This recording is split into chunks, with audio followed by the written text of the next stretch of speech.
আসসালামু আলাইকুম।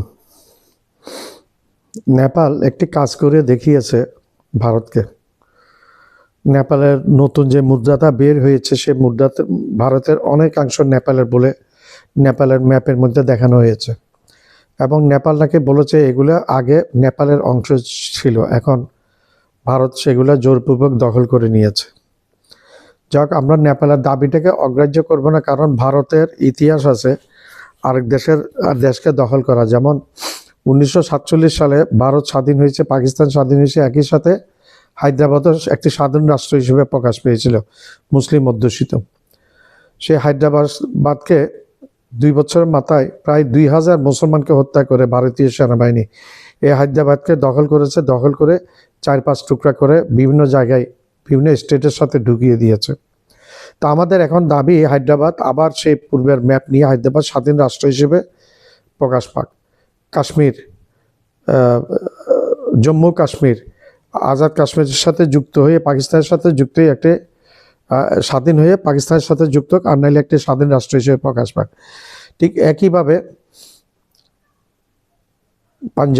পাঞ্জাবও খালিস্তান রাষ্ট্রটি গঠন করে এবং একটি স্বাধীন রাষ্ট্র হিসেবে ডিক্লেয়ার করুক। এর মধ্যে চেন্নাইয়ের চেন্নাইয়ের মুখ্যমন্ত্রী বলেছে যে বেশি বাড়াবাড়ি করলে তারা স্বাধীনতা ডিক্লেয়ার করবে।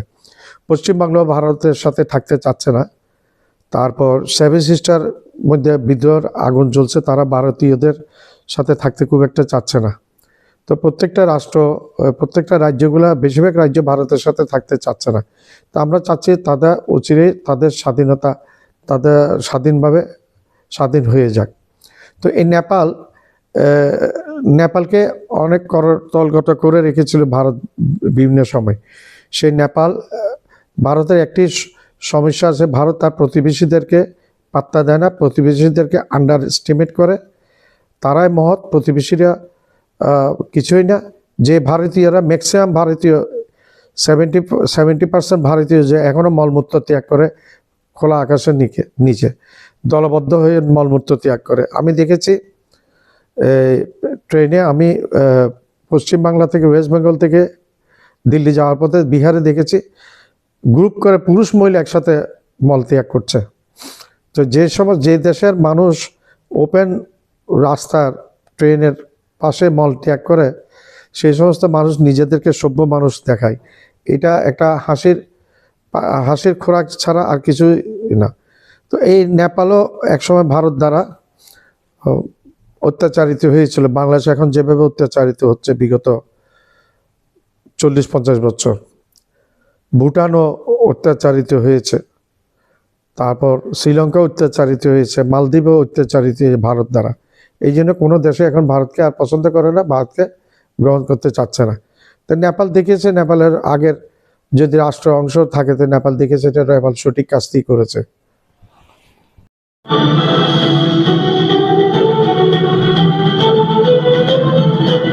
কাঠমান্ডু থেকে বার্লিনের উদ্দেশ্যে যাত্রা শুরু করলো কাতার এয়ারওয়েজের যাত্রীবাহী বিমান। মেঘের চাদর ভেদ করে ট্রানজিটের জন্য বিমানটি অবতরণ করলো দিল্লির ইন্দিরা গান্ধী আন্তর্জাতিক বিমানবন্দরে। বিরতি শেষে সব যাত্রী বিমানে ফিরলেও নেপালের নাগরিক সম্ভাবী অধিকারীকে আটকে রাখেন অভিবাসন কর্মকর্তারা। বৈধ কাগজপত্র থাকার পরেও হয়রানির শিকার হন সম্ভাবী। পুরো বিষয়টি ঘিরে ক্ষোভে ফেটে পড়েন সাধারণ নেপালি জনগণ। তবে এই ঘটনাটিকে কাতার এয়ারওয়েজের গাফিলতি বলে দায় এড়ায় ভারতের পররাষ্ট্র মন্ত্রণালয়। এর মাত্র 1 মাস পরই 100 রুপির নতুন নোট উন্মুক্ত করে নেপালের কেন্দ্রীয় ব্যাংক। স্বাভাবিক এই ঘটনায় অস্বাভাবিকতা যোগ করেছে নোটে সংযুক্ত মানচিত্র। কারণ এই নোটেই ভারত সীমান্ত সংলগ্ন বিতর্কিত কালাপানি, লিপুলেখ ও লিম্পিয়াধুরাকে নিজেদের বলে দাবি করেছে নেপাল। সবচেয়ে মজার বিষয়, নেপালের বর্তমান অন্তর্বর্তী সরকার কমিউনিস্ট কিংবা চীনপন্থীও নয়। উত্তরপ্রদেশ, উত্তরাখণ্ড, বিহার, পশ্চিমবঙ্গ ও সিকিম, ভারতের এই 5টি প্রদেশের সঙ্গে নেপালের সীমান্ত রয়েছে। 1950 সাল থেকে এই সীমান্ত উন্মুক্ত, ফলে দুই দেশের লাখো মানুষ জীবিকার সন্ধানে পাড়ি দেন সীমান্ত। 1816 সালে সুগাউলি চুক্তি সম্পন্ন করে নেপাল ও British East India company. Kali নদীকে দুই দেশের সীমানা হিসেবে মানচিত্র আঁকা হয়। তবে এর 64 বছর পর পরিবর্তন করা হয় মানচিত্র। এতে 310 বর্গ কিলোমিটার এলাকা হারায় নেপাল। আর 1962 সালে ইন্দো-চীন যুদ্ধে আরো জটিল হয় পরিস্থিতি, কারণ সে সময় লিপুলেখ দখল করে ভারতীয় সেনারা। সেই সময় থেকে বাড়ছে সীমান্ত বিরোধ।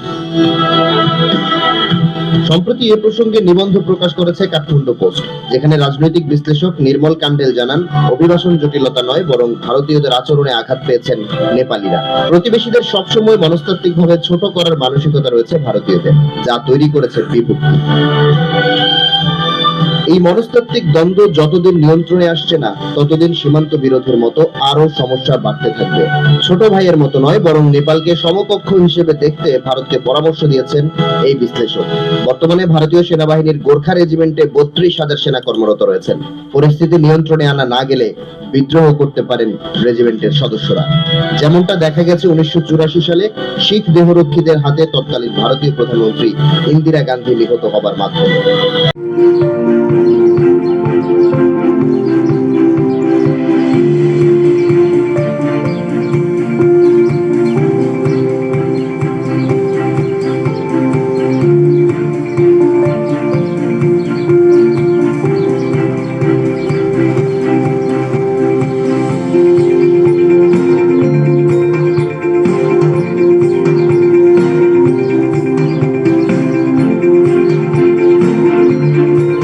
আমার চ্যানেলটা লাইক করবেন, শেয়ার করবেন, সাবস্ক্রাইব করবেন, বেল আইকনটা প্রেস করবেন, সাবস্ক্রাইব করতে ভুলবেন না। আবার বলছি, আমার চ্যানেলটা লাইক করবেন, শেয়ার করবেন, সাবস্ক্রাইব করবেন, বেল আইকনটা প্রেস করবেন, সাবস্ক্রাইব করবেন, সাবস্ক্রাইব করতে ভুলবেন না।